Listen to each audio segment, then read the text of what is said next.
Bonjour, chers bénévoles d'Albatros en Montérégie, chers bénévoles de partout dans la province également. Aujourd'hui, je voudrais rencontrer avec vous un personnage inusité qui nous habite. Il s'agit du témoin. Vous savez, dans une conversation habituelle, il arrive quelquefois que tout à coup on dise quelque chose et puis que la conversation s'en trouve comme affectée. La personne est refroidie, elle s'éloigne, elle arrête, et on se demande, mais qu'est-ce que j'ai dit? Qu'est-ce que j'ai fait? Et là, on revit à l'intérieur de soi-même des quelques minutes de conversation.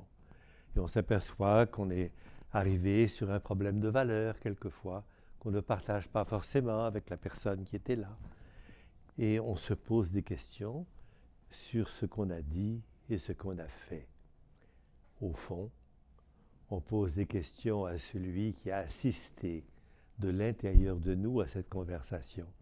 Et on lui demande, avec ton œil, qu'est-ce que tu crois qui s'est passé? Cette personne intérieure, c'est le témoin qui vit à l'intérieur de nous et qui vit cet événement.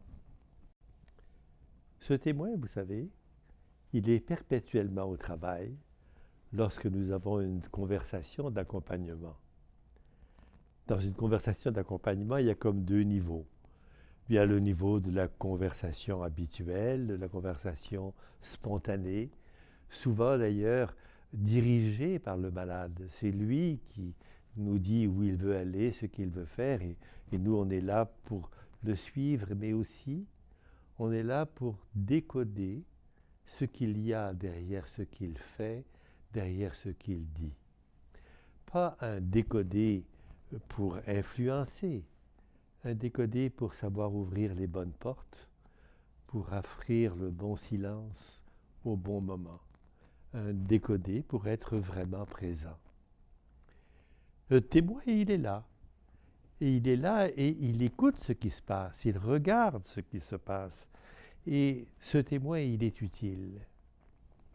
Vous savez, la différence entre un bénévole expérimenté et un bénévole qui commence le bénévolat, c'est très souvent l'acuité de l'écoute et du regard de ce témoin.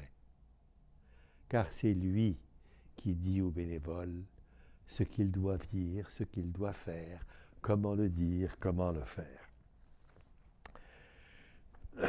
Dans une conversation d'accompagnement, en général, il y a d'abord une attention que l'on donne aux signaux qui sont des signaux non verbaux, posturaux, et la conversation commence sur un sujet léger. Et souvent, assez rapidement, voilà que la préoccupation de fond est énoncée, elle est dite par celui que l'on accompagne. Et cela nous demande de nous ajuster à ce qu'il tente de nous dire ou de nous suggérer, quelquefois de façon fine, sans que ce soit immédiatement évident. Nous avons à décoder ce qu'il est en train de dire et aussi à décoder ce qu'il voudrait bien nous dire.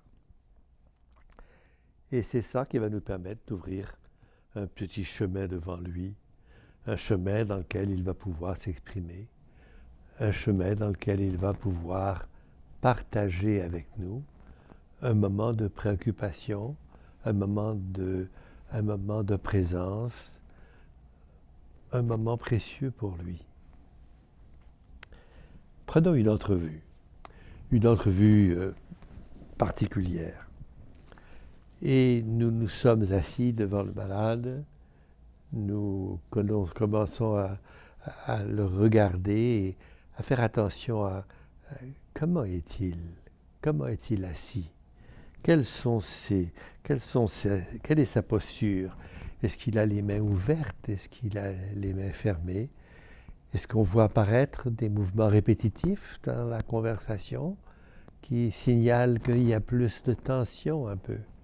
Et cette observation, c'est le témoin qui va la faire, parce qu'elle veut nous laisser, nous, entièrement disponibles pour lui. Ah, donc c'est comme s'il y avait deux réalités à l'intérieur de nous. la réalité pleinement disponible du conversant, du dialoguant, puis la réalité de celui qui observe avec un peu de hauteur, la posture de celui qui parle. Que me dit-il vraiment? Qu'est-il en train de me dire? Voilà que le malade me dit, vous savez, monsieur, ça fait 10 mois, 12 mois que je suis malade, c'est très lourd. C'est beaucoup trop lourd. Pourquoi est-ce que je suis obligé de vivre ça? Cette question est parfaitement légitime. C'est presque une question ordinaire. Et pourtant, dans sa conversation, il la ramène 2 fois, 3 fois. Que veut-il me dire? Ce que veut-il me dire, au fond, je vais finir par le découvrir. Le témoin m'a dit qu'il y avait là quelque chose qui était plus profond que ce que je pensais. Après quelques minutes, je comprends qu'on lui a offert l'aide médicale à mourir, qu'il a accepté, que sa femme n'est pas d'accord avec sa décision, qu'il essaie de justifier devant moi que c'est une bonne idée pour lui d'accepter ce qu'on lui a proposé et qu'il est un peu mal à l'aise avec le désaccord de sa famille et de son épouse en particulier. Nous sommes devant un problème difficile. Le témoin vient de me dire, attention, c'est un problème complexe et c'est un problème qui lui appartient à lui. Fais attention comment tu ouvres des portes ou comment tu écoutes. Qu'est-ce que ce malade est en train de vouloir faire, peut-être de se justifier? Il souhaite peut-être que je lui dise « vous aviez bien raison ». Et pourtant, ce n'est pas mon rôle. Et comment faire pour être devant lui un écoutant et un miroir? Et pas un miroir neutre, mais un miroir plein de compassion pour la difficulté qu'il est en train de vivre. Est-ce que mes questions sont des vraies questions de relance? Est-ce que mes questions sont susceptibles de l'aider à aller lui-même un peu plus loin?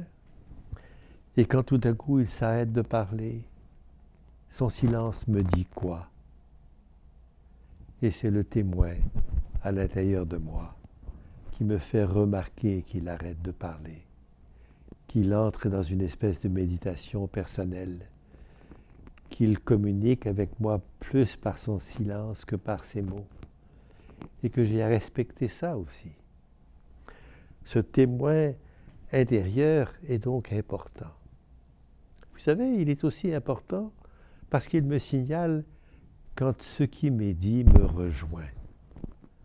Lorsque ce qui m'est dit vient rejoindre mon monde intérieur à moi, mes propres difficultés ou mes propres blessures ou mes propres émotions, voilà que cela peut interférer avec l'écoute. Je ne suis pas là pour moi, je suis là pour lui.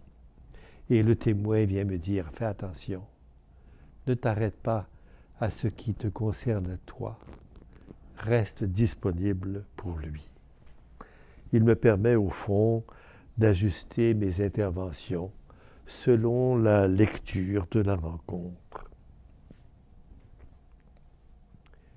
Et après l'entrevue, je quitte, je remercie pour ce bel échange, je quitte sur un silence qui est habité par tout ce qui a été dit, et je m'assois sur une petite table et je fais une petite note pour les autres bénévoles. Et voilà un moment important, car durant ce retour, je demande à mon témoin de m'aider à revivre la conversation, de me faire voir qu'est-ce qu'il m'a dit, qu'est-ce que j'ai dit, qu'est-ce qui en ressort, que faire la prochaine fois, comment repartir la prochaine fois. Donc je vous encourage, chers bénévoles, quand vous avez quitté et achevé un moment d'accompagnement, à prendre ce petit moment de réflexion et de retour avec votre propre témoin intérieur. C'est la meilleure façon d'en faire un témoin intérieur, mature, capable de voir plus loin, capable de dire plus. Et ce témoin intérieur, vous le formez vous-même à ce moment-là, à être encore plus approprié. Mais il y a un autre moment important. Et cet autre moment, c'est les cafés-rencontres. Lorsque plusieurs bénévoles ensemble se rassemblent et racontent un peu leurs expériences de bénévolat, c'est un moment où le témoin écoute comment il fonctionne chez les autres. Et donc, c'est un moment dans lequel vous avez l'opportunité encore de le former et d'aller plus loin. Oui, vraiment, si on prend attention, si on fait attention à ce témoin intérieur, on arrive à devenir de meilleurs écoutants, des écoutants à la fois plus présents, mais aussi à la fois plus conscients de ce qui se passe. Et alors on n'est plus seulement à la remorque de l'initiative de celui qui nous parle, mais on est aussi capable d'ouvrir de nouvelles portes pour lui, dans le respect de ce qu'il est, mais aussi dans le respect de ce que nous sommes ensemble. Je vous remercie.